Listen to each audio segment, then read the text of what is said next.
Rainbow allrounder exterior paint, বাংলাদেশের আবহাওয়া উপযোগী একমাত্র পেইন্ট। আমন্ত্রণ নিউজ 24 রাতের সংবাদে আপনাদের সঙ্গে আছি শেখ জায়েদ। দেখছিলেন শিরোনাম, এবার বিস্তারিত। করোনা সংক্রমণের হার বেশি হওয়ায় মঙ্গলবার রাত 12টা 1 মিনিট থেকে পূর্ণাঙ্গ লকডাউন করা হলো রাজধানীর 27 নম্বর ওয়ার্ডের আওতাধীন রাজাবাজার এলাকা। লকডাউন শুরু হওয়ার পর থেকে এলাকায় প্রবেশ ও বের হওয়ার ক্ষেত্রে পুলিশ কঠোর অবস্থান নিয়েছে। তবে স্থানীয় বাসিন্দারা বলছেন এবার উন্নত বিশ্বের মতোই কঠোর লকডাউন দেখতে চান তারা। এদিকে আইএসপিআর জানিয়েছে ঢাকার পূর্ব রাজাবাজার এলাকায় বেসামরিক প্রশাসনকে সহায়তার অংশ হিসেবে রাত 12টা থেকেই তারা সেনা টহল জোরদার করছেন। বিস্তারিত খবর জানবো সহকর্মী মাহমুদুল হাসানের কাছ থেকে। তিনি আমাদের সঙ্গে যুক্ত হচ্ছেন রাজাবাজার এলাকা থেকে। মাহমুদ, নিশ্চয় শুনতে পাচ্ছেন আমাকে। জানতে চাই এই মুহূর্তের অবস্থা। রাত 12টায় লকডাউন করা হয়েছে, আইন শৃঙ্খলা বাহিনীর সঙ্গে আপনার কথা হয়েছে, এলাকাবাসীর সঙ্গে আপনার কথা হয়েছে। পরিস্থিতিটি কেমন থাকবে? এবারের লকডাউনের চিত্রটি কেমন?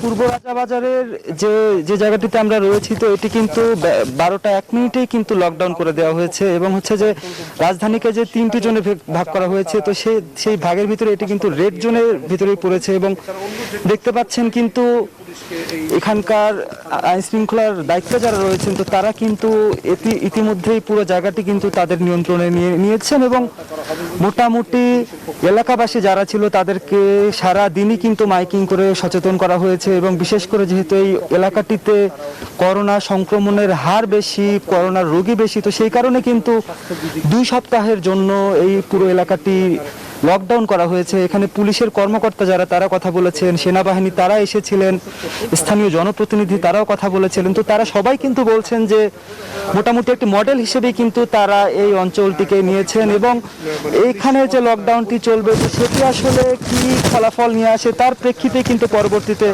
রাজধানীর অন্য যে এলাকাগুলো রয়েছে, তো সেগুলোতে লকডাউন করা হবে কিনা সেই বিষয়গুলো নিয়ে কিন্তু পরবর্তীতে তারা চিন্তা ভাবনা করবেন। তো আমরা যারা এখানে আজকে ঊর্ধ্বতন কর্মকর্তা যারা এসেছিলেন, তো তাদের সাথে কথা বলেছিলাম। তো তারা কিন্তু বলছেন যে সর্বাত্মকভাবেই তারা চেষ্টা করবেন যাতে এই লকডাউনটি তারা হচ্ছে যে এলাকাবাসী যারা রয়েছেন, তো তারা যাতে পালন করতে পারেন এবং সর্বাত্মক সহায়তা করা হবে তাদেরকে, সেটি কিন্তু বলা হচ্ছে। বিশেষ করে নিত্য প্রয়োজনীয় যে তাদের প্রয়োজনীয় যে দ্রব্যাদিগুলো যেগুলো তাদের প্রয়োজন, সেগুলো সরবরাহ করা হবে। পাশাপাশি চিকিৎসা সেবা যেটা, সেগুলো দেওয়া হবে।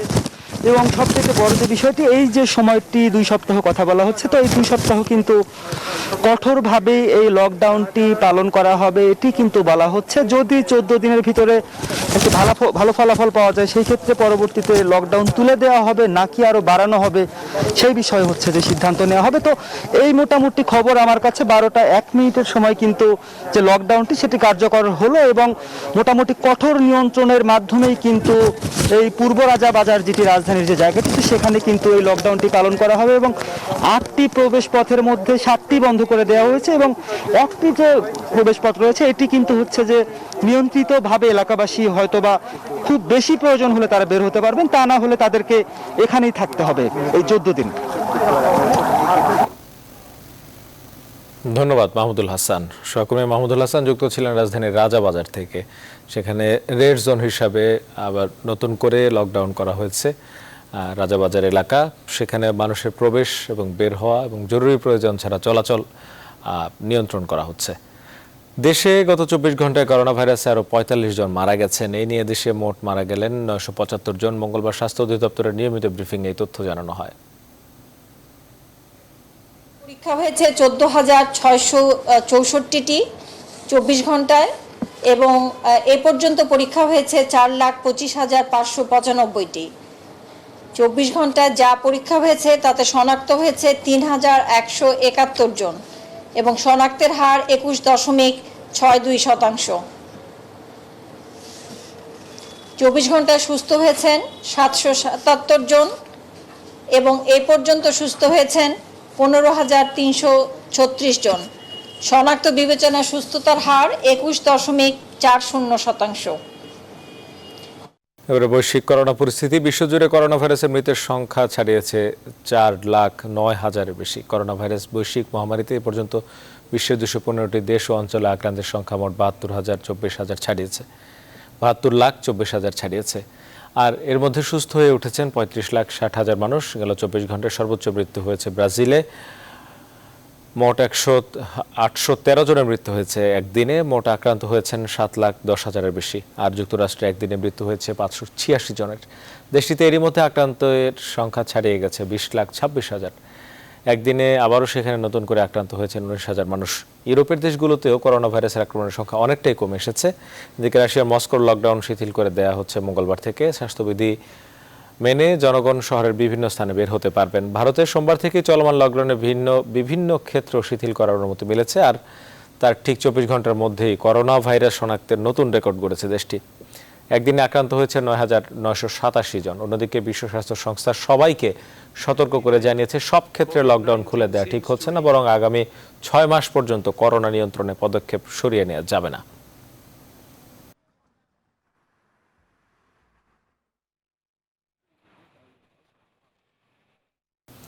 নিয়ন্ত্রণহীন করোনা উপসর্গের ওষুধের বাজার। স্ক্যাবো 6, ইভেরা 6, ডক্সিক্যাপ, জিঙ্ক বি, এমনকি 10 টাকা মূল্যের নাপা এক্সট্রা ও সিভিটের দাম নিয়ে রয়েছে ক্রেতাদের ক্ষোভ। ওষুধ কোম্পানির প্রতিনিধিরা বলছেন চাহিদা বেশি থাকায় অসাধু ব্যবসায়ীরা দাম বাড়িয়েছেন। আলী তালুকদারের রিপোর্ট। কোভিড-19-এ আক্রান্তের সংখ্যা যতই বাড়ছে, একই সাথে কমতে শুরু করেছে ওষুধ সরবরাহের সংখ্যা। পর্যাপ্ত ওষুধ না পেয়ে দুর্ভোগের শিকার হচ্ছেন আক্রান্ত রোগী ও তার স্বজনরা। যেমন ইনহেলারটা লাগতেছে সবচেয়ে বেশি, এখন অক্সিজেনটা লাগতেছে, এটা তো আছেই। তো এগুলো দামগুলো কমানো উচিত। তো মানুষের মধ্যে তো মূল্যবোধটা নাই যে এই একটা কতগুলো মানুষ ইনফেক্টেড, সো এখানে আমাদের দাম কমানো উচিত, সেই জায়গায় আমরা বাড়াইতেছি। আমি গত কয়েকদিনে যা দেখলাম এক এক জায়গায় এক এক রকম দাম নিচ্ছে। এগুলো তো অসাধু ব্যবসায়ীরা, এগুলোর সাথে আমরা কিভাবে কোপ করবো জানি না। ওষুধ কোম্পানির এই প্রতিনিধি জানান বাজারে কিভাবে বাড়ছে করোনা ভাইরাস আক্রান্ত রোগীদের ওষুধের দাম। কোম্পানি ডিক্লিয়ারলি বাড়ে না, কিন্তু কাস্টমারের চাহিদাটাকে এক প্রকার ব্ল্যাকমেইল করছে আপনার দোকানদার। করোনা রিলেটেড যে মেডিসিনগুলো আছে, সিবিট এক পাতার দাম হচ্ছে 20 টাকা। এই সিবিট এখন কোনো দোকানে 30 টাকা পাতা বিক্রি করতেছে। এরপরে ধরেন আইভেরা 6, এটা এক পাতার দাম হলো আপনার 40 টাকা। এটা দেখা গেল 100 টাকাও বিক্রি করতেছে। তারপরে আপনার স্কেবো 6, তারপরে আপনার দেখা গেল যে কেবিক্সি, এগুলো আপনার 120 টাকারটা 150 টাকা। তারপরে হলো আপনার ফেক্সিফেনাডিন শর্ট, ম্যাক্সিমাম কোম্পানি ফেক্সিফেনাডিন শর্ট, এটার দামটা আপনার 80 টাকারটা অনেক সময় 90 টাকা 100 টাকা এরকম হচ্ছে। স্কেবো 6 আপনার এটা চাহিদাটা অনেক বেশি, এইটাতেই আপনার বেশি দুর্নীতিটা হচ্ছে। পাইকারি ওষুধ বিক্রেতারা দোষারোপ করছেন খুচরা বিক্রেতা ও ওষুধ কোম্পানিগুলোকে। আমরা অর্ডার দিলেও কোম্পানির কাছ থেকে পাইতেছি না, নাপাটাও না পাই, সেগুলো এখন মানুষের চাহিদা বেশি কিন্তু সরবরাহ আমাদের কম হয়। সুবিধাভোগী কিছু ব্যবসায়ী আছে মহল্লার ভিতরে, ওরা দাম যা লেখা আছে তার চেয়ে বেশি নিতেছে, কিছু সুবিধা ভোগ করতেছে। মহামারী ভাইরাসের এই ক্রান্তিকালে ওষুধ প্রশাসনকে নিয়মিত বাজার মনিটরিং করার দাবি জানান করোনা আক্রান্ত রোগীর স্বজনরা। আলী তালুকদার, নিউজ 24, ঢাকা। করোনায় আক্রান্ত হয়ে চিকিৎসাধীন সরকারের এক মন্ত্রী এবং 7 জন সংসদ সদস্য, এর মধ্যে একজন সুস্থ হয়ে গেল, বাকিরা চিকিৎসা নিচ্ছেন। করোনা আক্রান্ত হয়ে চিকিৎসা নিচ্ছেন সিলেটের সাবেক সিটি মেয়র বদরুদ্দিন আহমেদ কামরানও। করোনা আক্রান্তের তালিকায় আছেন যুক্তফ্রন্ট নেতা এবং গণস্বাস্থ্য কেন্দ্রের প্রতিষ্ঠাতা জাফরুল্লাহ চৌধুরী। দেশজুড়ে ছড়িয়ে পড়া করোনার সংক্রমণে বাদ যাননি আইন প্রণেতারাও। সরকারের পার্বত্য চট্টগ্রাম বিষয়ক মন্ত্রী বীর বাহাদুর কোভিড-19 আক্রান্ত হয়ে চিকিৎসা নিচ্ছেন ঢাকার সম্মিলিত সামরিক হাসপাতালে। গত রোববার আক্রান্ত হওয়ার পর তাকে বিমান বাহিনীর হেলিকপ্টারে করে ঢাকায় নিয়ে আসা হয়। আক্রান্তদের মধ্যে সবচেয়ে সংকটাপন্ন সাবেক স্বাস্থ্যমন্ত্রী এবং বর্ষিয়ান নেতা মোহাম্মদ নাসিম। করোনা উপসর্গ নিয়ে হাসপাতালে ভর্তি হওয়ার পর হঠাৎই ব্রেন স্ট্রোকে আক্রান্ত হন তিনি। ওনার অবস্থা অপরিবর্তিতই আছেন, কিন্তু ডিটেরিয়েট করে নাই, খারাপ হয় নাই, এটাই হলো আমাদের আশার কথা। আর আরেকটা আশার কথা হলো আজকে সকালে, কালকে ওনার করোনার রিপোর্ট নেওয়া হয়েছিল, সেটা নেগেটিভ এসছে। আক্রান্ত সংসদ সদস্যদের মধ্যে আছেন নওগাঁ 2 আসনের শহীদুজ্জামান সরকার, ব্রাহ্মণবাড়িয়া 5-এর এবাদুল করিম, চট্টগ্রাম 16 আসনের মোস্তাফিজুর রহমান চৌধুরী, জামালপুর 2-এর ফরিদুল হক খান এবং যশোর 4 আসনের রণজিৎ কুমার রায়। তবে এদের মধ্যে শহীদুজ্জামান সরকার এরই মধ্যে সুস্থ হয়েছেন বলে জানা গেছে। করোনা উপসর্গ এবং শ্বাসকষ্ট নিয়ে একটি বেসরকারি হাসপাতালে ভর্তি আছেন সাবেক স্বরাষ্ট্রমন্ত্রী advocate Sahara Khatun. Covid positive হয়ে সিএমএইচে চিকিৎসা নিচ্ছেন সিলেটের মেয়র বদরুদ্দিন আহমেদ কামরানও। জানা গেছে সোমবার তাকে প্লাজমা থেরাপি দেয়া হয়। করোনা আক্রান্ত হয়ে চিকিৎসাধীন রাজনীতিক এবং জনস্বাস্থ্য কেন্দ্রের প্রতিষ্ঠাতা ডক্টর জাফরুল্লাহ চৌধুরীর অবস্থা এখনও আশঙ্কামুক্ত নয়। তাকে নিয়মিত অক্সিজেন দেয়া হচ্ছে। এছাড়া কিডনি রোগে আক্রান্ত ডক্টর জাফরুল্লাহকে প্রতিদিনই ডায়ালাইসিস করাতে হচ্ছে। শাহ আলী জয়, নিউজ 24, ঢাকা। আন্তর্জাতিক গণমাধ্যমে সৌদি প্রশাসনের বরাত দিয়ে বলা হচ্ছে এবছর হজে যেতে পারবেন প্রতি দেশের কোটার শতকরা 20%। বাংলাদেশের হজ এজেন্সিগুলোর সংগঠন হাব বলছে রেজিস্ট্রেশন হয়েছে 65,000-এর বেশি। আর ধর্ম মন্ত্রণালয় সৌদি সরকারের আমন্ত্রণ ও সিদ্ধান্তের অপেক্ষায়। মন্ত্রী জানান প্রধানমন্ত্রীর সাথে আলোচনা করে পরবর্তী সিদ্ধান্ত নেওয়া হবে। আশিকুর রহমান শ্রাবণের প্রতিবেদন। বৈশ্বিক করোনা সংকট মুসলমানদের সবচেয়ে বড় ধর্মীয় আনুষ্ঠানিকতা পবিত্র হজ পালন নিয়ে নানা অনিশ্চয়তা তৈরি করেছিল। এরই মধ্যে আন্তর্জাতিক গণমাধ্যম সৌদি প্রশাসনের বরাত দিয়ে জানিয়েছে মহামারীর কারণে চলতি বছর স্বল্প পরিসরে হজ পালনের পরিকল্পনা করছে সৌদি আরব। প্রতিটি দেশ থেকে কোটা অনুসারে 20% হজ যাত্রী হজে যেতে পারবেন। সেই হিসাবে এবার হজের পরিসর হবে 5 ভাগের 1 ভাগ। অর্থাৎ প্রতি বছর যেখানে সাধারণত 25 লাখ মুসল্লি হজ পালন করেন, এবার সেখানে মাত্র 5 লাখ মুসল্লি হজ পালনের সুযোগ পাবেন। বাংলাদেশের হজ এজেন্সিগুলোর সংগঠন হাবের সভাপতি বলছেন তারা এখনও নতুন কোনো সিদ্ধান্ত জানেন না, প্রস্তুতি নিয়েছেন স্বাভাবিক প্রক্রিয়ায়।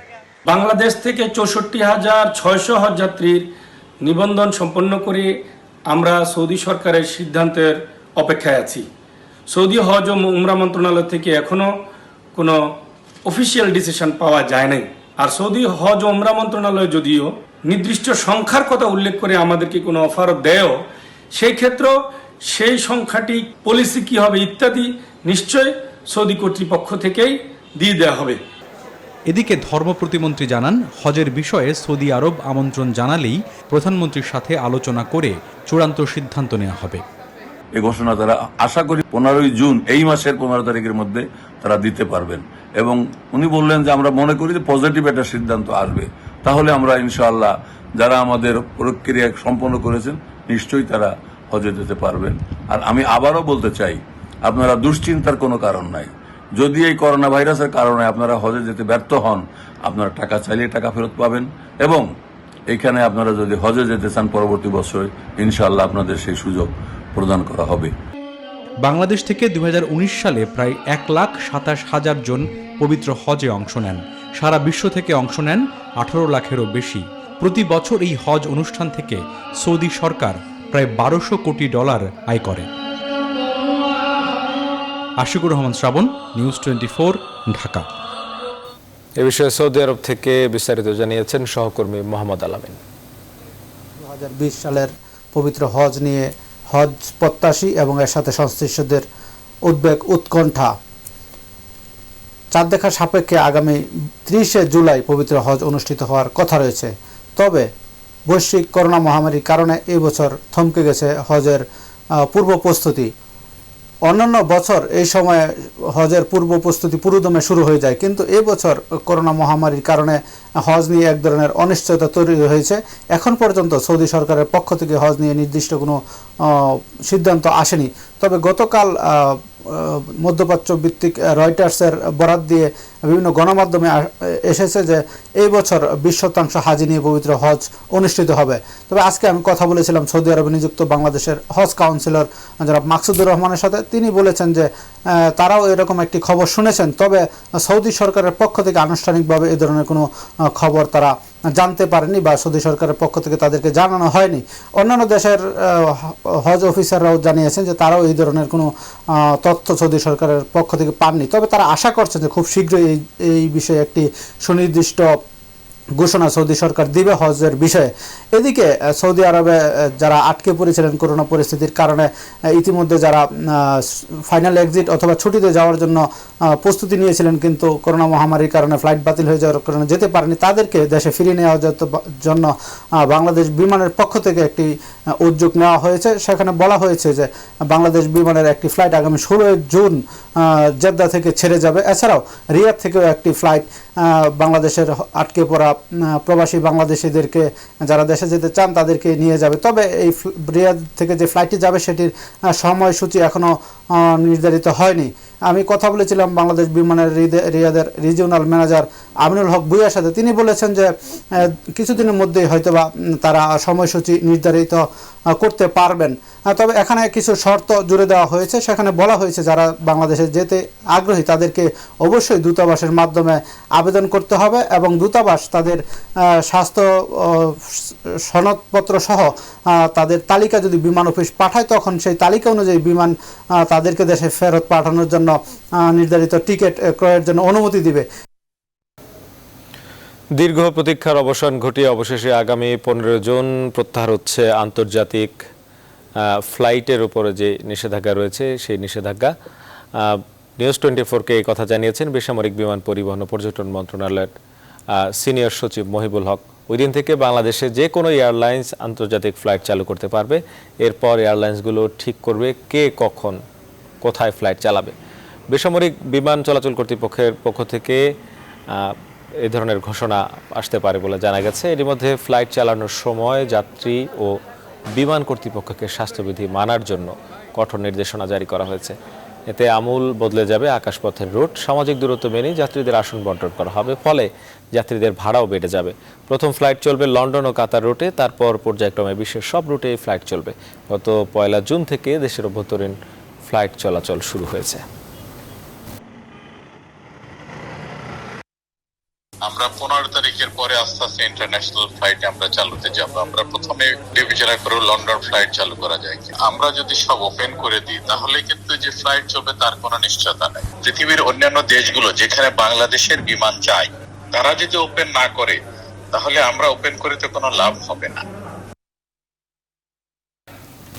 2 মাসেরও বেশি সময় পর খুলল প্রশাসনের কেন্দ্রবিন্দু সচিবালয়। অর্থনীতির চাকা সচল এবং জনসেবা নিশ্চিত করতে খোলা হয়েছে সচিবালয়। সেখানে স্বাস্থ্যবিধি মেনে ঢিলে ঢালাভাবে চলছে কর্মকাণ্ড। নেই পুরনো চিরচেনা সেই ব্যস্ততা। এমনকি প্রতিটি মন্ত্রণালয়ে জনপ্রশাসন মন্ত্রী ঘোষিত সরকারি কর্মকর্তাদের শতকরা 20% উপস্থিতিও দেখা যায়নি। জানাচ্ছেন আফরিন আনোয়ার। করোনা ভাইরাস মোকাবেলায় কয়েক দফায় সাধারণ ছুটি বাড়ানো হলেও 26 এপ্রিল জরুরি সেবা দানকারী সব মন্ত্রণালয় খুলে দেওয়া হয়। স্বাস্থ্যবিধি মেনে এখন প্রতিটি মন্ত্রণালয়ে সীমিত পরিসরে লোকবল দিয়ে জরুরি কাজ চলছে। খুব জরুরি প্রয়োজন ছাড়া ভিজিটরদের সচিবালয়ে প্রবেশাধিকার সীমিত করা হয়েছে। 25% অফিসিয়াল এক্সিস্টিং থাকবে, ফিজিক্যালি উপস্থিত থাকবে। হ্যাঁ, সেখানে 25% হয়তো একই সাথে অনলাইন থাকবে, বাসা থেকে কাজ করবে। সচিবালয়ে যারা কর্মকর্তা রয়েছেন যেমন তারা যাতে করে কোনোভাবেই ইনফেক্টেড না হয় সেটাকে মাথায় রেখে আমাদের 1/4 কর্মকর্তাকে একই সাথে আমরা অফিসে রাখবো। তবে জীবন জীবিকার তাগিদে করোনা মহামারী উপেক্ষা করে যেখানে সারা দেশ সচল প্রায়, সেখানে অর্থনীতির চাকা সচল রাখতে এবং জনসেবা নিশ্চিতে সচিবালয়ে চোখে পড়েনি সরকারি কর্মকর্তাদের তেমন উপস্থিতি। তবে বিশেষ এই সময়ে দাপ্তরিক কাজ অনেকটাই প্রযুক্তির ওপর ভর করে এগিয়ে চলেছে বলে জানান উপস্থিত অনেকেই। ফাইলিং সিস্টেম চালু হয়েছে। বাসায় বসেও বা চলতি পথেও একজন মানুষ তার মোবাইল থেকে বা ট্যাব থেকে বা ল্যাপটপ থেকে ফাইলে স্বাক্ষর করতে পারছেন। আমাদের যখন যত পার্সেন্ট দরকার আমরা ওভাবেই উপস্থিতি হচ্ছি। এখন ভিডিও কনফারেন্সের মাধ্যমে, যেমন এখন জুমের মাধ্যমে আমরা অফিস করছি নিয়মিত। গত 8 মার্চ প্রথম করোনা ভাইরাসে আক্রান্ত রোগী পাওয়ার পর গত 26 মার্চ থেকে 4 এপ্রিল পর্যন্ত, যা পরে বিভিন্ন সময় 5 ধাপে বর্ধিত হয়ে 30 মে পর্যন্ত ছুটি বহাল থাকে। আফরিন আনোয়ার, নিউজ 24, ঢাকা। এবার আসছে বাজেট নিয়ে আমাদের বিশেষ আয়োজন।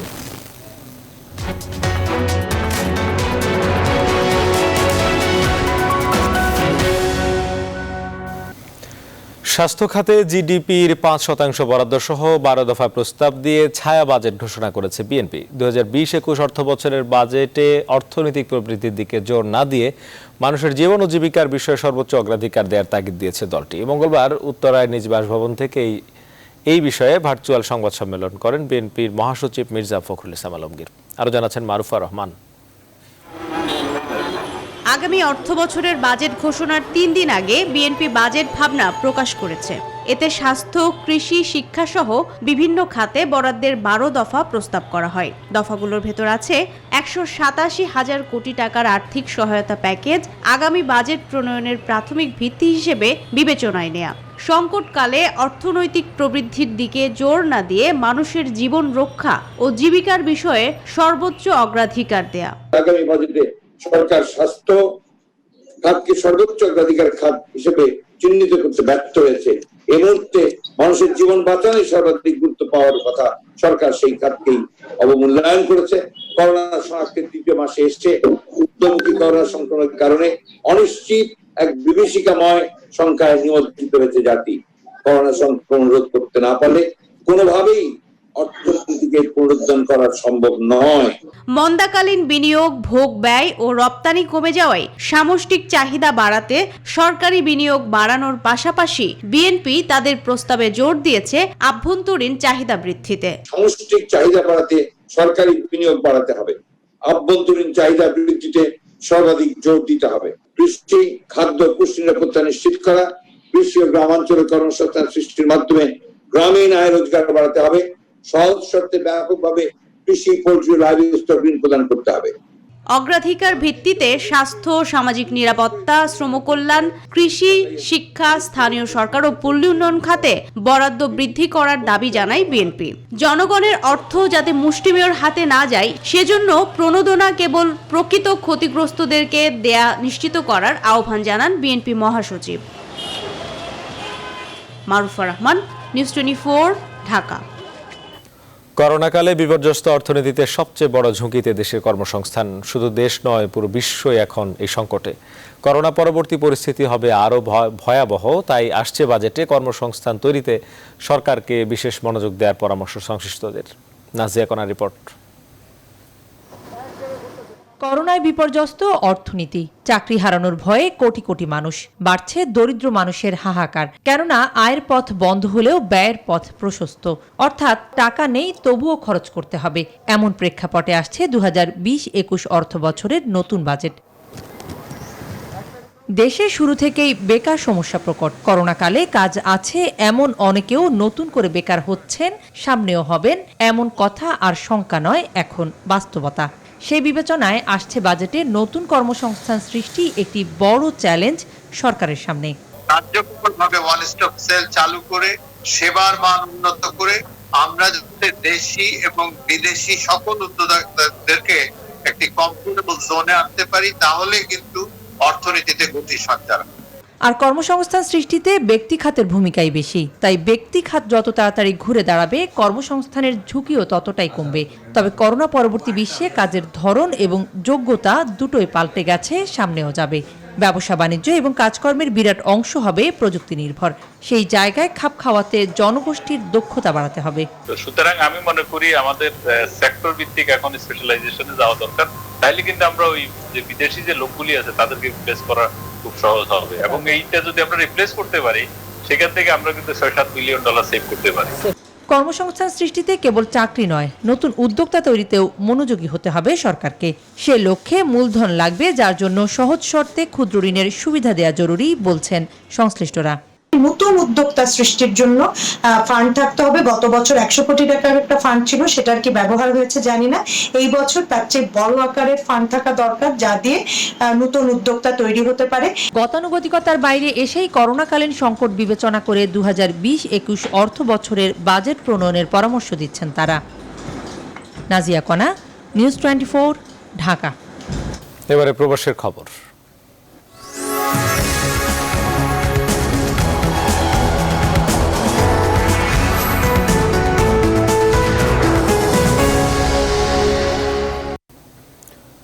কুয়েতে অর্থ ও মানব পাচারের অভিযোগে এমপি শহীদ ইসলাম পাপুলকে রিমান্ডে নিয়েছে কুয়েতের সিআইডির আবেদনের প্রেক্ষিতে কুয়েতের পাবলিক প্রসিকিউটর এই নির্দেশ দেন।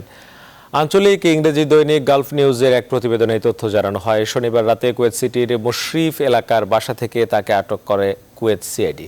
অন্যদিকে কুয়েত থেকে প্রকাশিত আরব টাইমসের এক প্রতিবেদনে বলা হয়, দেশটির সিআইডি 5 বাংলাদেশিকে জিজ্ঞাসাবাদ করে জানতে পেরেছে তারা প্রত্যেকেই কুয়েত যেতে 3000 দিনার করে দিয়েছিল পাপুলকে। এছাড়াও প্রতি বছর ভিসা নবায়নের জন্য বাড়তি অর্থ হাতে নিয়েছে পাপুল।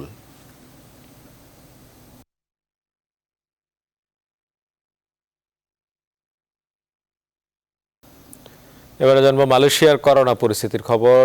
আমাদেরকে জানিয়েছেন সহকর্মী শাহাদাত হোসেন। মহামারী করোনা ভাইরাস থেকে অনেকটা মুক্তির পথে মালয়েশিয়াতে। গত 2 দিন ধরে মালয়েশিয়াতে আক্রান্তের সংখ্যা 10-এর নিচে নেমে এসেছে। মালয়েশিয়া সরকারের দেওয়া মুভমেন্ট কন্ট্রোল অর্ডার এটি ধীরে ধীরে শিথিল করে শর্ত সাপেক্ষে মুভমেন্ট কন্ট্রোল অর্ডার করা হয়েছে 14 মেতে। এর পরবর্তীতে মালয়েশিয়াতে আজকেই এই শর্ত সাপেক্ষে মুভমেন্ট কন্ট্রোল অর্ডারের শেষ দিন। আগামীকাল থেকে চলবে রিকভার মুভমেন্ট কন্ট্রোল অর্ডার, যা 31শে আগস্ট পর্যন্ত চলবে। এর মধ্য দিয়ে দীর্ঘদিন মালয়েশিয়াতে মুভমেন্ট কন্ট্রোল অর্ডার থেকে বেরিয়ে আসছে। প্রায় সবগুলো সেক্টরেই খুলে দেওয়া হচ্ছে, একদম স্বাভাবিক হয়ে যাচ্ছে মালয়েশিয়া। তবে কিছু সেক্টর রয়েছে যেগুলো এখনো বিধিনিষেধের মধ্যে রয়েছে। মালয়েশিয়াতে মসজিদগুলো খুলে দেওয়া হয়েছে, তবে এক্ষেত্রে শুধুমাত্র মালয়েশিয়ান নাগরিকরা মসজিদে নামাজ আদায় করতে পারবে। মালয়েশিয়া স্বাস্থ্য মন্ত্রণালয়ের তথ্য অনুযায়ী গত 24 ঘন্টা নতুন করে আক্রান্ত হয়েছে 7 জন। এ নিয়ে সর্বমোট আক্রান্ত হয়েছে 8336 জন। এর বিপরীতে 281 জন নতুন করে সুস্থ হয়েছে এবং সর্বমোট সুস্থ হয়েছে 6975 জন। গত 24 ঘন্টায় নতুন কোনো করোনা রোগী মৃত্যুবরণ করেনি। মৃত্যুর সংখ্যা রয়েছে 117-তে। মালয়েশিয়াতে এই পর্যন্ত 171 জন বাংলাদেশি আক্রান্ত হয়েছে। এর মধ্যে অনেকেই সুস্থ হয়ে বাড়ি ফিরেছে।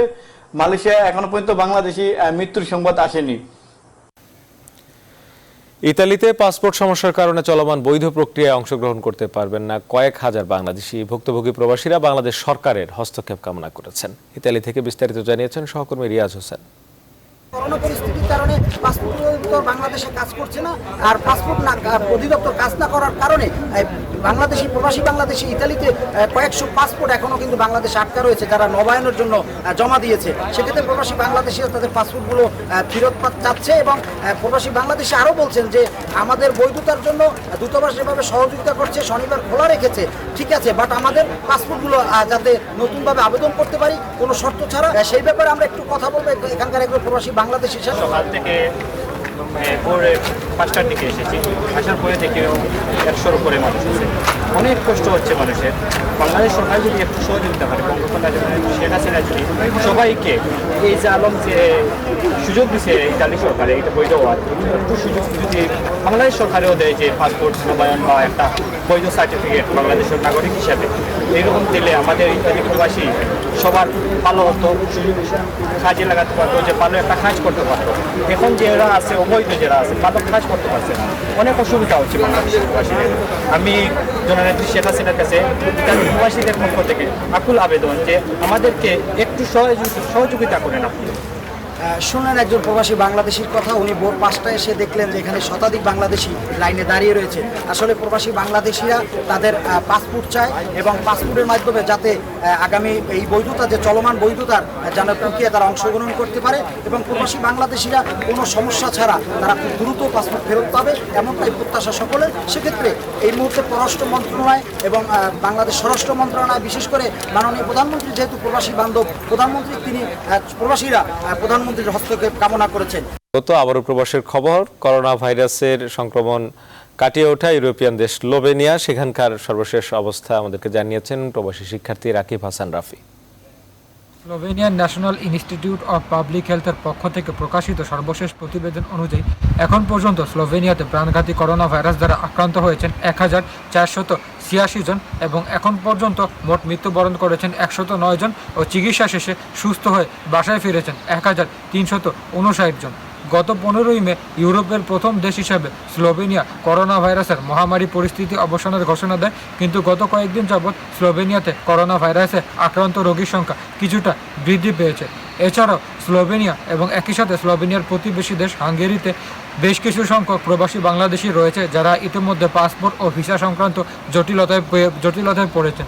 যেহেতু এই দুই দেশে কোনো বাংলাদেশের কোনো দূতাবাস নেই, তাই যে কোনো জরুরি প্রয়োজনে এই দুই দেশে থাকা প্রবাসী বাংলাদেশিদেরকে অস্ট্রিয়ার রাজধানী ভিয়েনাতে অবস্থিত বাংলাদেশ দূতাবাসের সাথে যোগাযোগ করতে হয়। কিন্তু পাসপোর্ট এবং ভিসা সংক্রান্ত জটিলতার কারণে বিশেষত অনেকেই আছে যাদের পাসপোর্টের মেয়াদ একদম শেষের দিকে, তারা নতুন পাসপোর্ট হাতে নেওয়া পর্যন্ত তাদের অনেকেই নতুনভাবে টিআরপি বা টেম্পোরারি রেসিডেন্স পারমিট রিনিউ করতে পারছেন না। ফলে তাদের জীবন কিন্তু একটি হতাশার চাদরে আছড়ে পড়েছে। তাই আমরা চাই খুব দ্রুতই এই পরিস্থিতির অবসান ঘটুক। স্লোভেনিয়ার করোনা পরিস্থিতি এবং প্রবাসীদের অবস্থা জানিয়েছেন প্রবাসী শিক্ষার্থী রাকিব হাসান রাফি। এবারে হাঙ্গেরির পরিস্থিতি জানিয়েছেন বাংলাদেশের প্রবাসী শিক্ষার্থী জেরিন ফাতেমা। ওয়ার্ল্ডোমিটার্স.ইনফো কর্তৃক প্রকাশিত সর্বশেষ প্রতিবেদন অনুযায়ী গত 24 ঘন্টার ব্যবধানে হাঙ্গেরিতে নতুন করে করোনা ভাইরাস দ্বারা আক্রান্ত হয়েছেন 6 জন। এছাড়াও গত 24 ঘন্টার ব্যবধানে পূর্ব ইউরোপের এই দেশটিতে করোনা ভাইরাসের প্রভাবে মৃত্যু ঘটেছে আরও 2 জনের। এ নিয়ে হাঙ্গেরিতে প্রাণঘাতী করোনা ভাইরাসের আক্রান্ত রোগীর সংখ্যা দাঁড়ালো 4017 জনে এবং এখন পর্যন্ত মোট মৃত্যুর সংখ্যা 550 জন ও চিকিৎসা শেষে সুস্থ হয়ে বাসায় ফিরেছেন 550 জন। হাঙ্গেরিতে বসবাসরত প্রবাসী বাংলাদেশিদের বেশিরভাগই শিক্ষার্থী। সব মিলিয়ে দেশটিতে হয়তো বা 200 জনের মতো বাংলাদেশিদের বসবাস রয়েছে। এই পরিস্থিতিতে যারা সেলফ ফাইন্যান্সিং স্টুডেন্ট রয়েছেন তাদের অনেকে চরম দুর্দশার মধ্যে রয়েছে, যেহেতু অনেকে এই পরিস্থিতিতে কারণে কাজ হারিয়েছেন। পাশাপাশি কিছু সংখ্যক প্রবাসী বাংলাদেশি পাসপোর্ট ও টেম্পোরারি রেসিডেন্ট পারমিট সংক্রান্ত ঝামেলায় পড়েছেন। যেহেতু হাঙ্গেরি ও হাঙ্গেরির প্রতিবেশী রাষ্ট্র স্লোভেনিয়াতে বাংলাদেশের কোনো এম্বাসি নেই, তাই অস্ট্রিয়ার রাজধানী ভিয়েনাতে অবস্থিত বাংলাদেশের এম্বাসিকে এ বিষয়ে নজর দেওয়ার জন্য বিশেষভাবে অনুরোধ করছি। ইউএস ম্যাগাজিন ফোর্বসের প্রতিবেদনে বিশ্বের সবচেয়ে করোনা নিরাপদ দেশ সুইজারল্যান্ড, পরের স্থানটি রয়েছে জার্মানির। এই অবস্থানে বাংলাদেশ রয়েছে 84তম অবস্থানে। সুইজারল্যান্ডের স্বাস্থ্য ব্যবস্থা কেন নিরাপদ সে বিষয়ে বিস্তারিত জানিয়েছেন প্রবাসী সাংবাদিক বাকিউল্লাহ। করোনায় বিশ্বের সবচেয়ে নিরাপদ দেশ সুইজারল্যান্ড, তারপরে রয়েছে পার্শ্ববর্তী দেশ জার্মানি। এমন একটি প্রতিবেদন দিয়েছে US magazine Ich kann mir gut vorstellen, also ich finde, die Schweiz geht gut damit auf jeden Fall. ফোর্বসের এই প্রতিবেদন নিয়ে আমরা প্রবাসী বাংলাদেশিদের সাথে আলাপ করেছি, যারা অনেক দিন ধরে আসলে হাসপাতালে ছিলেন এবং অনেকে সম্প্রতি হাসপাতালে গেছেন। প্রথমেই আমরা আসছি সমীর রয়ের কাছে, যিনি দীর্ঘদিন এখানকার হাসপাতাল ব্যবস্থার সাথে আসলে সম্পৃক্ত ছিলেন। এটা ব্যক্ত করতে পারবো না ভাষায়, কিন্তু আমি মনে করি যে এই সুইজারল্যান্ডের চিকিৎসা ব্যবস্থার কারণে আমি এখন আপনার সামনে দাঁড়ানো বা কথা বলতে পারতেছি। দেশে থাকলে বা অন্য কোনো দেশে থাকলে আমার হয়তো বিদায় নিতে হতো। সম্প্রতি করোনা সিমটম নিয়ে হাসপাতালে একদিন থেকে ফিরে এসে বললেন শিহাব আহমেদ। গতকালকে আমি হসপিটাল থেকে আসছি, পরশুদিন আমি সিমিলার সিমটম নিয়ে হসপিটালে গিয়েছিলাম। মাত্র 7-8 ঘন্টার মধ্যে ওরা আমাকে প্রায় 10-12টা টেস্ট করে কমপ্লিটলি সুস্থ করে একদিনের মধ্যে আমাকে আবার রিলিজ করে দিয়েছে। এটাই হচ্ছে আমার কাছে সবচেয়ে বড় প্রাপ্তি, অবিশ্বাস্য যে এত অল্প সময়ের মধ্যে পুরোপুরি নিরাপদ ভেবে আমাকে সিকিউর করে তারা আমাকে আবার ছেড়ে দিতে পেরেছে। এটা পৃথিবীর আর কোথাও এত স্বল্প সময়ের মধ্যে সম্ভব বলে আমার মনে হয় না। জুরিকের একটি ভবনের কয়েকটি অ্যাপার্টমেন্টে বসবাস করছিলেন বেশ ডজন খানেক প্রবাসী বাংলাদেশি। তাদের মধ্যে একজন ছিলেন করোনা আক্রান্ত এবং অন্যরা সবাই সুস্থ। এ বিষয়ে আসলে তারা কি ভাবছিলেন? বিল্ডিংয়ে একজনই ছিল, সে হসপিটালে যাওয়ার পরে কিছুদিন থাকার পরে সে নাকি হসপিটাল থেকে সুস্থ হয়েই আসছে। না, ভয় তো ছিলই, বাট আমরা অ্যালার্ট ছিলাম। স্বাস্থ্যবিধি রক্ষা করা অর্থাৎ সেই হাত ধোয়ার সেই ব্যবস্থাটি সুইজারল্যান্ডে কিন্তু আসলে দীর্ঘদিনের। দেশে ইনফেকশন এগুলো অনেক আগের থেকে ব্যবহার করতেছি, এই 17 বছর আগের থেকেই। সাবান প্লাস পরিষ্কার পরিচ্ছন্নতা আমরা সবসময় ওইভাবেই থাকতেছি যেভাবে এখন আছি। করোনার আগের থেকেই, করোনা আসছে মাত্র কালকে, আমরা জানি না যে করোনা আসলে এগুলো করতে হবে। আমরা করোনার আগের থেকে এগুলো শিক্ষা নিয়েছি, আমরা এইভাবে আমরা চলতেছি। কার না ভালো লাগে, নিরাপদ দেশ এবং কি অনেক পরিষ্কার। সুইজারল্যান্ডে আজ যদি করোনা পরিস্থিতির কথা বলি, এখানে কিন্তু আক্রান্তের সংখ্যা আজকে 16 জন, গতকাল ছিল 7 জন, এর পূর্বের দিন ছিল 9 জন। এখানে কিন্তু বিশ্ববিদ্যালয় সহ অন্যান্য শিক্ষা প্রতিষ্ঠানগুলো খুলে দিয়েছে গতকাল এবং এখানকার জনজীবন এখন কিন্তু অনেক। আবার দেশের খবর, Sheikh Hasina burn and plastic surgery institute থেকে সরকারি ঔষধ সহ তপন কুমার সাহা নামে এক সিনিয়র স্টাফ নার্সকে আটক করে পুলিশের সোপর্দ করেছে এনএসআইর একটি টিম। মঙ্গলবার সন্ধ্যা 6:30 শেখ হাসিনা বার্ন ইনস্টিটিউটে গোপন সংবাদের ভিত্তিতে এনএসআইর একটি টিম সরকারি ওষুধ অবৈধভাবে বহন করার সময় তাকে আটক করে। হাসপাতালের আবাসিক চিকিৎসক ডাক্তার পার্থ শঙ্কর পাল জানিয়েছেন, আটক হওয়া তপন কুমার জরুরি বিভাগের ইনচার্জ সিনিয়র স্টাফ নার্স। তার বিরুদ্ধে মামলা প্রক্রিয়াধীন। স্বাধীনতা নার্সেস পরিষদের নেতা তপন কুমার চাকরির সুবাদে দীর্ঘদিন সরকারি জীবন রক্ষাকারী ওষুধ চুরি করে আসছিল বলে গোয়েন্দা সূত্রে জানা যায়। বরিশালের মেহেন্দিগঞ্জ উপজেলার দড়িচর খাজুরিয়া দাখিল মাদ্রাসার অফিস সহকারী ও স্থানীয় শিকদারবাড়ি জামে মসজিদের ইমাম মোহাম্মদ শহীদুল ইসলামের গলায় জুতার মালা পরানোর ঘটনায় অভিযুক্ত ইউপি চেয়ারম্যান ও মেম্বারকে সাময়িক বরখাস্ত করা হয়েছে। মঙ্গলবার স্থানীয় সরকার মন্ত্রণালয়ের আলাদা দুটি প্রজ্ঞাপনে দড়িচর খাজুরিয়া ইউপি চেয়ারম্যান মোহাম্মদ মুস্তফা রাড়ি এবং পরিষদের 8 নং ওয়ার্ডের সদস্য মোহাম্মদ শহীদ দেওয়ানকে সাময়িক বরখাস্ত করা হয়। স্থানীয় সরকার মন্ত্রণালয়ের প্রজ্ঞাপনে বলা হয়, বরখাস্তকৃত চেয়ারম্যান ও মেম্বারের বিরুদ্ধে স্থানীয় মধ্য খাজুরিয়া দাখিল মাদ্রাসার নিম্নমান সহকারী কাম কম্পিউটার অপারেটর শহীদুল ইসলামকে লাঞ্ছিত করা, 50,000 টাকা চাঁদা দাবি, জুতার মালা পরিয়ে তা মোবাইল ফোনে ভিডিও ধারণ সহ ফেসবুকে ছড়িয়ে দেওয়ার অভিযোগে স্থানীয় তদন্তে প্রমাণিত হয়েছে। বরিশাল জেলা প্রশাসক আইন অনুযায়ী ব্যবস্থা গ্রহণের সুপারিশ করায় তাদের সাময়িক বরখাস্ত করা হয়েছে। গত 3রা জুন মেহেন্দিগঞ্জের মধ্য দড়িচর খাজুরিয়া দাখিল মাদ্রাসার এক ছাত্রীর উপবৃত্তির 1,800 টাকা আত্মসাতের অভিযোগ এনে ওই মাদ্রাসার অফিস সহকারী শহীদুল ইসলামের গলায় জুতার মালা পরিয়ে লাঞ্ছিত করা হয়।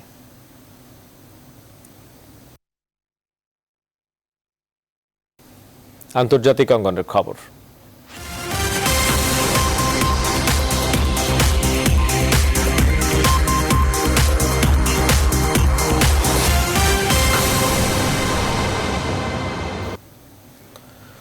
মার্কিন কৃষ্ণাঙ্গ জর্জ ফ্লয়েডের মৃত্যুতে এখনও উত্তাল যুক্তরাষ্ট্র। বর্ণবাদ বিরোধী ব্ল্যাক লাইভস ম্যাটার আন্দোলন সারা বিশ্বে ছড়িয়ে গেছে। যুক্তরাষ্ট্রে 2 সপ্তাহ ধরে চলা এই আন্দোলনে এখন পর্যন্ত অন্তত 10,000-এর বেশি মানুষ গ্রেপ্তার হয়েছে। বিভিন্ন অঙ্গরাজ্যে পুলিশের সঙ্গে ব্যাপক আকারে সংঘর্ষের ঘটনাও ঘটেছে। এদিকে ফ্লয়েডের মৃত্যুর জন্য দায়ী বরখাস্ত পুলিশ কর্মকর্তা ডেরেক চাউভিনের $10,25,000 বিনিময়ে জামিন মঞ্জুর করেছেন আদালত। অন্যদিকে মার্কিন পুলিশ বাহিনীর সংস্কারে একটি বিল উত্থাপন করা হয়েছে কংগ্রেসে। নাহিদ জিহানের ডেস্ক রিপোর্ট।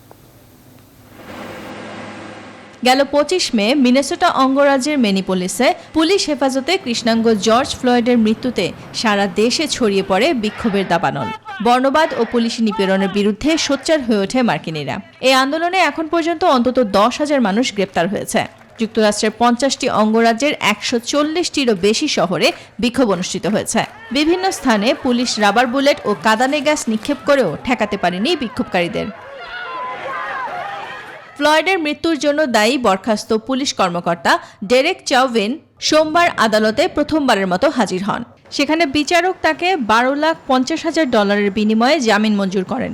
এর আগে গেল শুক্রবার ফ্লয়েডের হত্যার সঙ্গে জড়িত আরও 3 বরখাস্ত পুলিশ কর্মকর্তার $10,00,000 বিনিময়ে জামিন মঞ্জুর করা হয়। এছাড়া মার্কিন পুলিশ বাহিনীর সংস্কারের জন্য কংগ্রেসে সোমবার একটি বিল উত্থাপন করা হয়েছে।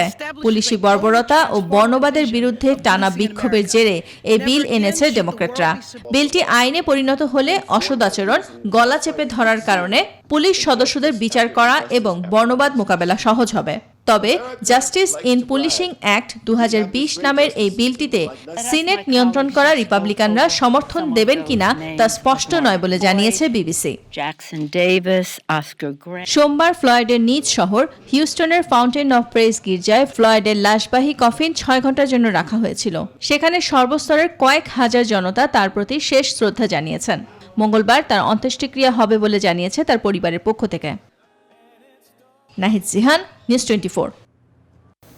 এবারে খেলার খবর।